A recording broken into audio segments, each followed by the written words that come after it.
2014 से 2026 तक सरकार ने हर विषय पे चर्चा की है, खुले मन से चर्चा की है और इस बार भी राष्ट्रपति अभिभाषण पर बहुत अच्छी चर्चा चल रही थी।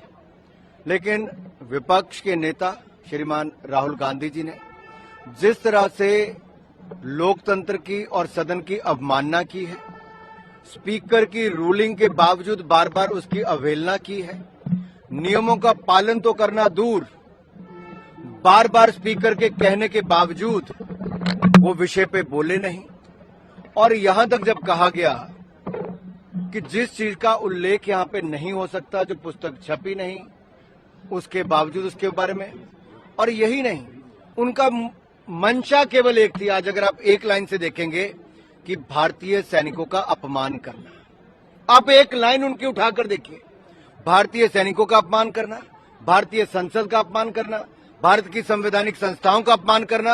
अब कांग्रेस के पास केवल यही एजेंडा बचा है।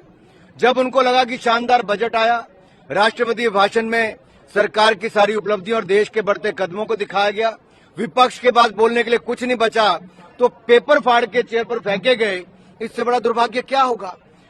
जिस व्यक्ति को यह नहीं पता कि परमिशन लेनी पड़ती है स्पीकर की या चेयरमैन की बोलने के लिए, वो अहंकार देखिए।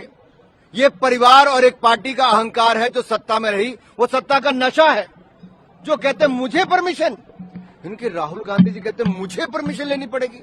इसका मतलब वो अपने आप को सदन से बड़ा समझते हैं, स्पीकर से बड़ा समझते हैं, संवैधानिक संस्थाओं से बड़ा समझते हैं, और कहीं ना कहीं यही सोच आज कांग्रेस पार्टी को एक के बाद दूसरी हार की ओर लेके जा रही है और यही सोच उनकी बार बार भारत विरोधी टिप्पणियां करके दिखा रही है। गोयल मोटर्स नेटवर्क की सोलन और शिमला स्थित नेक्सा शोरूम में पाई इंडिया की सबसे पसंदीदा गाड़ियों पर खास ऑफर। इग्निस, बिलेनो, फ्रॉन्स, जिमनी और ग्रैंड विटारा जैसी शानदार गाड़ियों को खरीदने का साल का सबसे बेहतर वक्त। नेक्सा का खास ब्लैक एडिशन उपलब्ध है।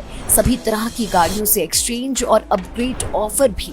तो देर किस बात की, आज ही सोलन या शिमला में गोयल मोटर्स के नेक्सा शोरूम में पधारे और पाए कार खरीदारी का एक कभी ना भूलने वाला सुखद अनुभव।